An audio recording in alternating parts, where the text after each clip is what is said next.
So the Chiefs not only recently made a flurry of roster moves that included signing an intriguing dual-threat wide receiver among others, but a veteran wideout surprisingly got released today by another team that has some thinking he could be a fit in KC's offense for several reasons I'll dive into in today's video. So let's talk about it. But first, how about those?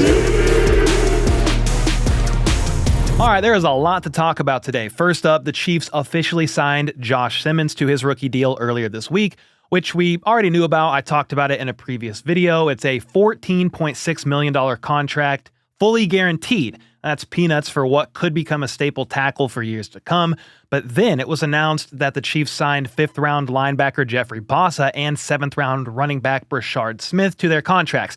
This isn't news, but it's always interesting to see what their contracts end up being, and their guarantees are way less. Bassa's rookie deal is worth a total of $4.6 million, but only $413,000 of that is guaranteed. Then Brashard Smith's 4-year contract is worth $4.3 million, yet only $133,000 of that is guaranteed. And once the rest of the draft picks sign and I find out their financial details, I'll definitely keep you guys in the loop. From there, the Chiefs made a series of roster moves yesterday, including signing 3 of their minicamp invites, and some people now want a new wide receiver to join the team that just got released by his former team today. So I'll get into all that, but before I do, the moves that the Chiefs made prior to that is worth discussing. Earlier this week, the Chiefs waived their former 5th-round pick defensive end B.J. Thompson with the intention of reverting him to the reserve/NFI list. This will allow him to still get the work and help he needs from trainers and all that, but also not take up a spot on the Chiefs' 90-man roster.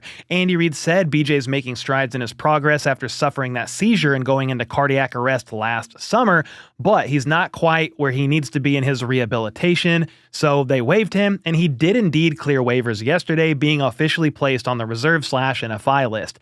Then, they released cornerback Robert Rochelle, the 27-year-old veteran who's played for the Rams and the Packers mainly as a special teamer. On top of that, they waived 2 more players from the 90-man roster yesterday. Before I get to who those 2 players are, if you see a player get released rather than waived, it means they have at least 4 accrued seasons of NFL experience or in the NFL, and they instantly become a free agent, not needing to clear waivers. Now, if a player is waived, they have less than 4 accrued seasons and have to go to waivers where any team interested could claim them. If they go unclaimed, though, they could become a free agent and then sign with whoever, whenever, wherever. This gets confusing at times because this is how it goes all the way until the trade deadline in the middle of the season.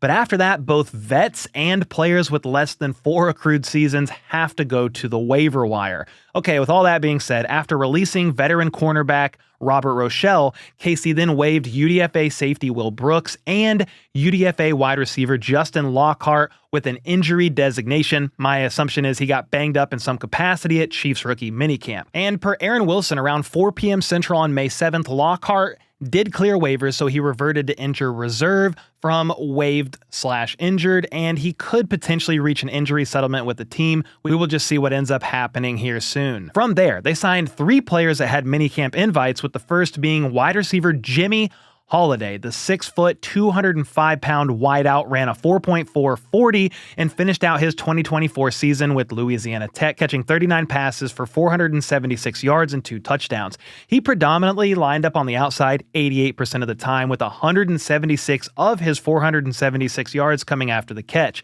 But get this is where it gets interesting to me. He also carried the ball 48 times for 182 yards as a running back and scored 4 more touchdowns on top of that. That tied the team in rushing touchdowns and total touchdowns. So this guy is a dynamic, versatile weapon, an intriguing guy you can use in the pass game or in the backfield as a running back. So keep an eye on this guy as the months go by. It's worth noting that Holiday was scheduled to try out at the Giants rookie minicamp this upcoming weekend, but the Chiefs signed him before he could ever even get there and try out. So they definitely see something in Holiday. Even with that in mind, I don't think he makes the initial 53-man roster, or at least he has a rather uphill battle to make it. It's a very competitive wide receiver room, but what if he balls out and ends up landing on the practice squad to learn and develop from there? I wouldn't mind that at all.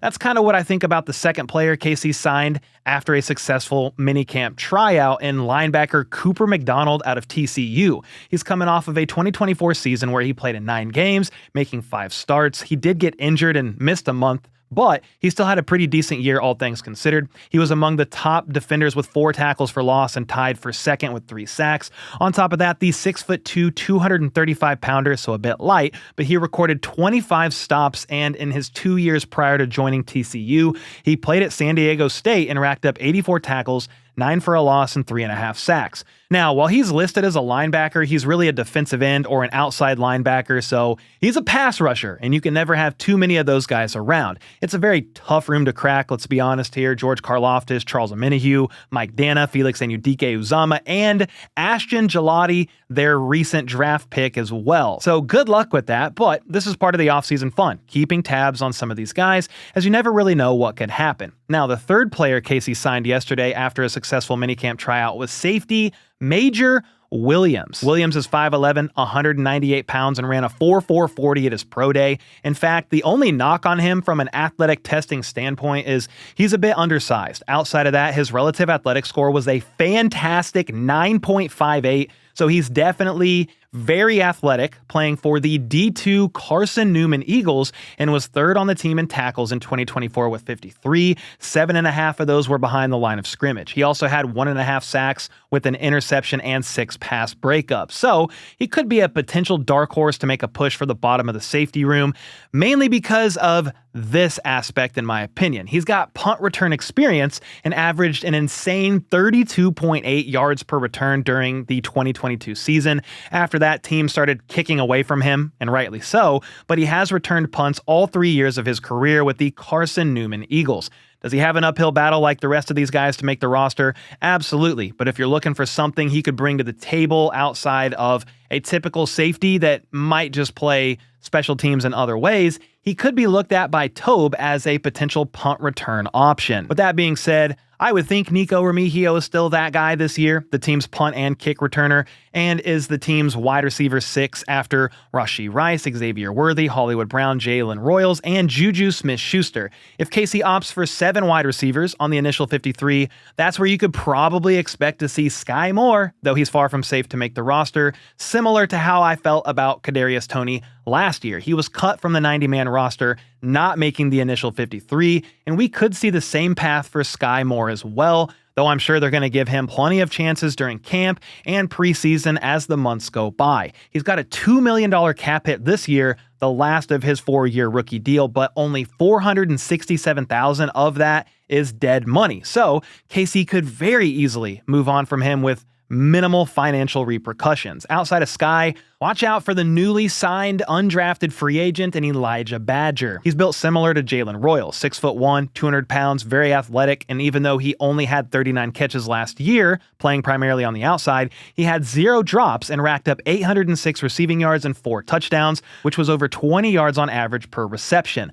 Another guy to keep tabs on that could make a push for the roster, other than the 2 I just mentioned, Sky and Badger, as well as the newly signed Jimmy Holiday, the wide receiver, running back dual threat from earlier on in this video, would be wide receiver Mac Delana. The 23-year-old wideout lined up primarily on the outside, even though he's built like a slot guy. 5'9", 180 pounds, yet ran a 4.4140. That speed helped him to be able to quickly create separation downfield. He also has very reliable hands, catching several deep passes that were extremely impressive grabs, in my opinion. He had a breakout year as well in 2024, where he caught 64 passes for 1,065 yards, nearly a 17-yard per catch average, snagging 8 of those for touchdowns. That led the team in receiving, and he was obviously formerly teammates with Nico Remigio, playing in the same college, so there are some cool ties there. All in all, the wide receiver room battles are going to be a lot of fun to watch, especially if they end up adding an intriguing veteran that just got released today. We're going to get to that in just a second.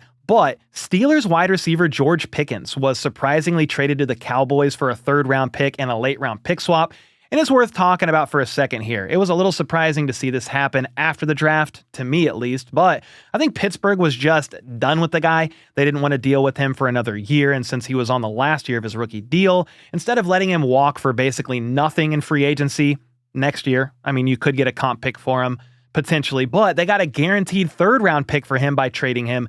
Now, obviously, you don't get to pair him up with DK Metcalf, so again, a little bit of a surprising move here, but I bring this up because A lot of Chiefs fans liked Pickens a lot. They wanted the Chiefs to draft him, and they could have, but instead they traded back 4 spots and ended up drafting Sky Moore. I just don't think KC wanted to deal with his attitude, talking about Pickens, though we all know he's a very talented receiver, especially when used down the field. Now, another receiver surprisingly got released today, not traded, but released by the Jacksonville Jaguars, with that being Gabe Davis. It's surprising because just last offseason, they signed him to a 3-year, $39 million contract, and he played just 10 games for him where he caught only 20 passes for 239 yards and 2 touchdowns.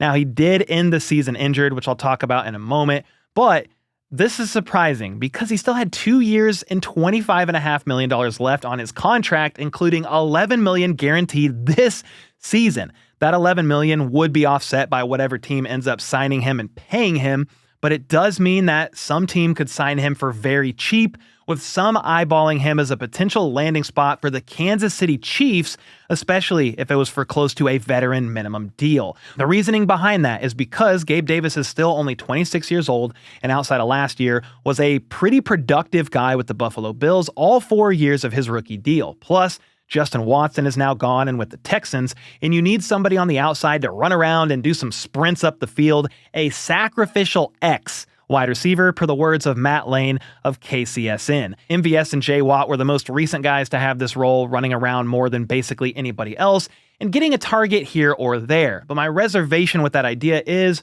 why can't the rookie Jalen Royals do that? He primarily played on the outside in college after all and has the speed to be able to pull that off in theory. The argument against that, I guess, throwing in Royals initially with the high volume of snaps, is he simply lacks experience as a rookie, and he played against lesser competition in college at Utah State, so he's unproven, whereas Gabe Davis clearly is not. Davis's season was cut short last year when he suffered a season-ending meniscus injury to his left knee that required surgery, so he missed the final 6 games of the season, but he is expected to be a full go for the 2025 NFL season. Then, for what it's worth, the final 2 games before his injury, Trevor Lawrence was out, and it was Mac Jones out there throwing passes.